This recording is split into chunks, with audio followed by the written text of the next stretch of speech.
Welcome back to the program. Let's go live to Tom Connell. He's speaking to Fatima Payman. Kieran, thank you. Senator, thanks for your time. You spoke just a short time ago. You mentioned death threats to you and your family. I'm sure it's a distressing time. How are you, first of all? Thank you for asking, Tom. It's been a rough past few weeks, to say the least. The death threats were just the one that I posted about was one of many, and it's been quite a challenging time for me to console the family, but at the same time ensure my staff and team were okay, because obviously they're in the front line, receiving all those calls and emails and mail. So it's been rough. Yeah, stuck so often on the front line. You have quit the party, obviously. Will you default to Labor on most votes, perhaps on economic votes, and have conscience votes that you exercise more free will? Are you sort of a true independent on every vote, or do you default more to Labor? How are you going to approach that? Look, it's such a big decision, right? And for me, I'm still figuring out what that would look like. Obviously, I've held on to Labor values for a very long time, so this is, you can say I'm grieving a little, understanding that, you know, this is going to have a huge impact on me and the way I conduct myself in this place. It's no longer just rocking up to the chamber and following the whip's lead. It's, you know, actively understanding pieces of legislation and doing the research myself. So it's going to be a challenge, but I'm looking forward to it. But would you say you had, I mean, you mentioned how close you were, how you were torn about leaving. Would that indicate that you will still start from a position of, as you call them, Labor values on most bills? You're not, you know, committing, but you'll probably vote with them most of the time? We'll have to see. It's really hard to tell without seeing the piece of legislation that the party will put up. So it's a vote-by-vote thing for you from now on? Okay. You did list some policy priorities earlier today.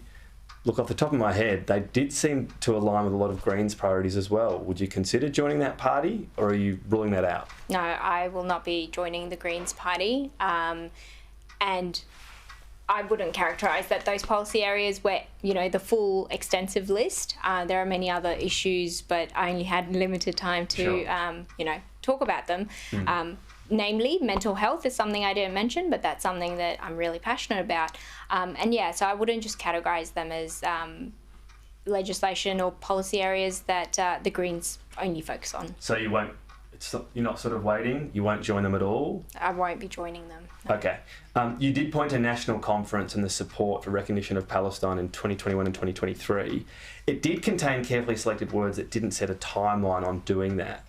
Is it fair to say when you ran for the Senate, you knew Labor wasn't pledging to recognise a Palestinian state in this term? So from my understanding, in the 2021 National Conference platform, it mentioned that the next Labor government should recognise the state of Palestine.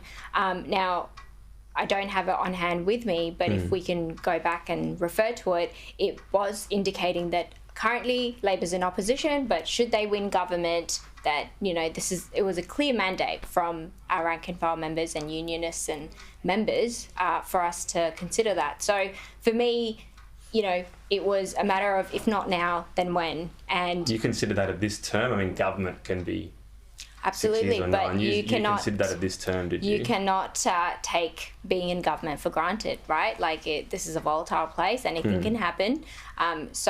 And you don't take a day for granted. And I know that, you know, as a former Labor senator, the Labor Party did utilise every single day to work really hard. So hopefully that continues. But this is a policy area that I would really like to see them shift in. There was some shift, but Penny Wong said Labor, before going that extra step of recognising Palestinian statehood, it would need to be assured of Israel's security, and the indication is that Hamas would not be in control for that to be assured. Is that a fair enough condition? Yeah, look, this isn't about Hamas, right? Like, Hamas doesn't need to be involved in the process of running the state of Palestine that would be established, but it's about recognising, and we know that by recognising the state of Palestine would not end the current situation on the ground, the atrocities that are being committed day in, day out. But when we keep talking about the two-state solution, we've already recognised Israel. So why can't we recognise Palestine? Because we do want to see both Israelis and Palestinians live side by side in harmony. And this would be that one extra step towards that peace process. But I just didn't see how you could talk about the peace process without the recognition. So would it be that you'd say you could recognise a Palestinian state, even though you wouldn't get to a two-state solution while Hamas still governs Gaza? Does that make sense? Well, you can recognise Palestine, so Australia could recognise Palestine, even though everyone would say you're not going to have a two-state solution, a final solution, while Hamas is still running Gaza. Yeah, I mean, there are so many different parts that come into this this predicament, right? Because currently the Prime Minister, Benjamin Netanyahu, doesn't even want to consider the two-state solution. So I think there's a lot of legwork and work to do, but this would give the people hope on our shores. The social cohesion that we keep talking about is really important, and for us to be able to maintain and achieve that, it would be important, or at least from what I see and what I've been hearing from grassroots and constituents and rank and file members, is that recognition needs to take place.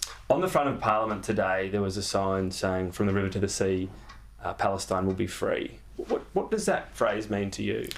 So for me, that phrase is a call to freedom from injustice, freedom from occupation, freedom from inequality, and it's a call to be able to live harmoniously. It's a call for self-determination, for liberation of the Palestinians.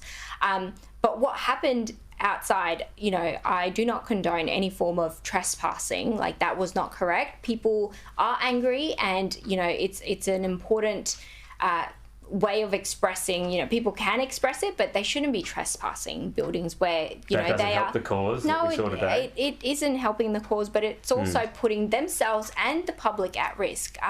So I would caution people, albeit I do understand that, you know, tensions are high and people are feeling frustrated that they're not being listened to and heard.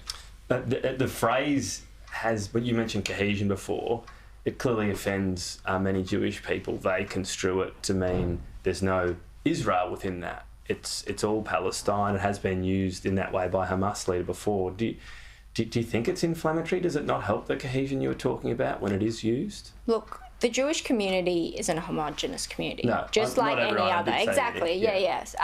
So there are those who have stood in solidarity, saying that Palestinians should have the right to self-determination. But then there's also the flip side of what the Likud Charter says, that, you know, there should only be Israeli sovereignty from the Jordanian Sea, from the river to the Jordanian Sea. So if that's the case, then wouldn't it be better if both sides don't say that? Yeah, but the thing is, it's a chant for the Palestinian side to ensure that their voices are heard. They do want to be able to, you know, have some level of recognition when it comes to living under occupation. Like, this is a dynamic of the occupier versus the occupied, and the moral stance over here is to have a ceasefire, to end this ongoing cycle of killing and onslaught, and to ensure that both states are recognised, both are able to determine and aspire to that liberation. Okay.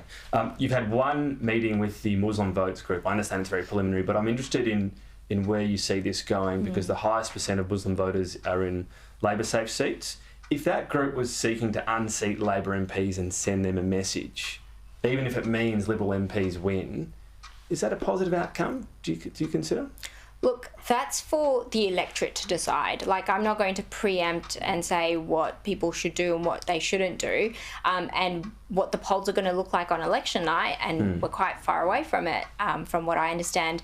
But I have been supportive of many groups out there who seek to educate their communities about political literacy, about their right to vote, what that would mean, what that looks like. Increasing the power to vote as a bloc, is that something you see? Well, they are frustrated, and I've been saying this when I was a Labor senator within my caucus, saying that there are extreme amount of people and collectives and communities that are coming out there talking to me, and I'm a West Australian senator. I just happen to be vocal on this topic. Yeah, and I know it's only one meeting. I guess it's still the question, though. Do you see that, you know, we're in a position where you want to send Labor a message so desperately, even if it means a Liberal MP gets in, Liberal MP's less sympathetic your cause, you'd say, than look, Labor? I'm not here to decide who's going to win what seat. That is up to the voters. But I'm going to continue my advocacy in whatever platform I can and continue using my voice. Can I just ask finally as well, you said you met with Glenn Drury a few days before crossing the floor. Yep. He's well known as an expert on preferences in minor parties, so if you were meeting him then, you must have been considering quitting the party at that point? No, so as you would remember on the Insiders Report, program, when I said that I intend on staying as a Labor Party member, that holds true. I did not think about leaving the party or exiting or making a show of it. But when people are making career-changing decisions and they are thinking about, all right, what is this going to look like? Because obviously I've crossed the floor and I knew and understood that this could lead to my expulsion. Right. And so the community members in Sydney who organised this meeting with Glenn Drury and invited me to come along, so this was just a discussion. It was unsolicited? Yes, it was a discussion. And so you weren't saying you're about to quit or think about it, or but you even wanted to know cross, what it because might... I didn't even know I was going to cross. But you wanted to know, hey, if this does happen, what does it look like? Is that... Yeah, I'm not going to go into the details of those private conversations, but obviously it was just a whole idea of like, you know, I'm going into this meeting, I've heard of Glenn Drury because obviously coming from WA, he got Wilson Tucker elected on like 98 votes with preference deal. So like everyone knows Glenn Drury in WA.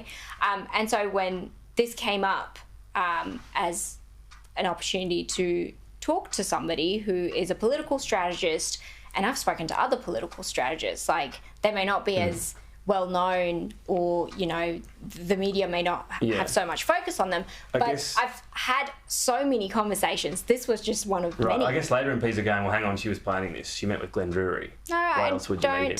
No, I don't think that they can make that conclusion just from one meeting. Okay. Yeah. Senator, appreciate your time today. Thank I know you it's a so busy much, one. Tom. Thank you.